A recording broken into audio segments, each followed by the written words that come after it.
was coming. It is Ed Weintrob's birthday today. Now you're like, oh, Ed Weintrob. Everyone knows Ed Weintrob from our column in Brooklyn Paper. Letters from our crazy former boss. Ed Weintrob used to own the Brooklyn Paper. In fact, hired me, taking me off the scrap heap of New York journalism many years ago, to run the Brooklyn Paper before I went on to bigger and better or mediocre at the New York Daily News. Very mediocre. So we're going to reach out to Ed Weintrob. Johnny, I'm going to make an outgoing call here. He doesn't know this is coming. Aww. And please do not try to steal this number as I dial it. Yeah, no, this is a very, very important It's a pretty easy number to get because in the world, the last 4 digits are the same. American journalism. Wow, I just gave that away. This is like Jeff Sessions and the Russians. Is it ringing? It is ringing. I don't hear anything. Eric screwed it up. There we go. You can hang up now. Oh, yeah. Let's see if he answers it. Should we just sing happy birthday? Yeah. I think you just... No. Okay. No, we're high tech here, Kate. No, we know. If There's one thing we know, it's how to use this phone. That's excellent. if we get his machine, Okay, we'll see. let's just sing it. Hey, no, it's Ed Weintrob, everybody. Uh-oh. Ed Weintrob, you are joining us live with Gersh, Kuntzman, and Vince DiMiceli, and of course, comedian Katie Goodman, to wish you a happy birthday, Mr. Weintrob. Oh, that's very nice, Gersh. You want to start? Should we go? On three. Da-da, 1, da-da. 2, 3. Happy birthday to you. Happy birthday to you. Happy birthday, dear Ed Weintrob. 7, 8.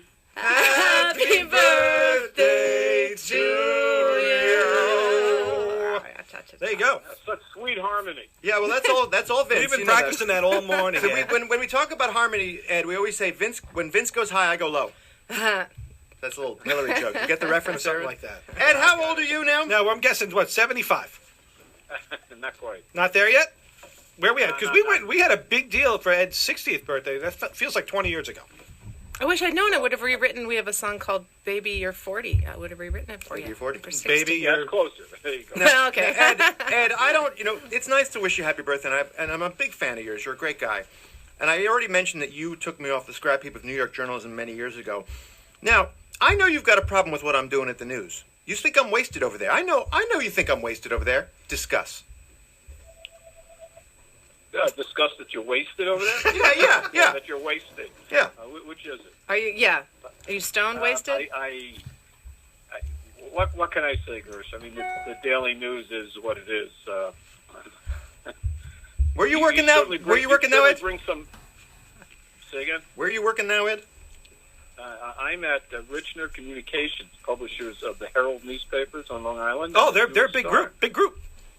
Yeah. They got a lot of stuff Great going place. on there. We're, Yes. we're looking for new staffers in the editorial department and in See that? sales. So if anybody Gersh? is interested, listening? Long Island's a great place. They're out in Garden City, I believe, Ed? Garden City, Long Island? Headquarters are in Garden City. It's an old-fashioned newspaper company. We have our own presses. Wow. Got Johnny about just got up, 150 walked out people to here. go. Sounds like a job offer there. We'll discuss the terms later, Ed. Okay. So what are you doing for your birthday? Let's get back to business here. Well, we actually went out last night and had a... Let me guess. Atlas Steakhouse. No, we went to a Glock kosher restaurant in Au the Bon Five Pain. Towns. Oh, Bob Payne. Let's not plug anybody else other than our advertiser at the steakhouse. I wouldn't even think of doing that. I'm not mentioning the location.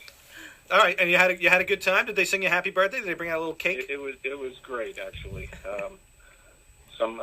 Someone we know who is working part-time as a, I guess we used to call it meter maids, giving out parking tickets. Oh, yeah. Saw us through the window of the restaurant and came in and wished us a happy birthday. I said, how did you know it was my birthday? How? Facebook. Ah, you see that Facebook? That's taken away the local newspapers, hasn't it, Ed? Well, not for us. I published the Jewish Star specifically, which is a newspaper for the Orthodox Jewish communities on Long Island and in Queens. And now... Yeah, we call that an ethnic publication. I call it fake news. True. Sad. We now have a New York City edition. We're on the Upper West Side and in Riverdale. Ooh. Wow. But our people actually read print. Oh, I see. And on Saturday, there's this thing about Shabbos where you can't turn on the radio or TV or your social media outlets for 25 hours. And so what do you do during these 25 hours? We call that a You captive read the audience. We newspaper. call that a captive audience. You ask your Gentile friends to turn things on, right? That's Yeah, you got to get a Shabbos goy. Get a You Facebook do goy. that, but I can tell you the papers are intently read, and there's a reason in New York, for instance, you still have the Jewish Week, which is a large paper. It's been published for a long time, but the Jewish papers that appeal to the less observant community are not doing very well. But the Orthodox papers, and we have three major competitors, are all doing very well. All right, let me ask you the tough question, Mr. Let me give you the tough question. You want to just come on the show and promote all your Jewish papers. That's fine. But I got the tough questions, Ed. I worked for you for many years, so you're going to respect this question. Where are your Orthodox papers on President Trump? Where are they? I don't think you want to go into that. I asked the question because I wanted to go into that. Well, I would say most of the people in our communities think favorably of Trump. That's not to say they are not revolted by some of the things that have happened. But one example. Give me one example of what they're revolted by. I love it. He can't talk. Johnny laughs. I love it. Kitschke grabbing. Talking about Trump is frankly a very sensitive issue. I mean, people understand what we're dealing with here, but on the other hand, overall he's viewed as someone who is a friend of the Jewish community and a friend of Israel. And why are there so many anti-Semitic attacks going on in the Jewish community right now? Oh, that's something you could speak to. Hasn't Trump unleashed that hate and emboldened those haters? It's actually questionable how large an increase in hate crimes we're seeing now versus in the past. A lot of stuff like that's being reported in mainstream media now. A year or two ago, these certain things were ignored.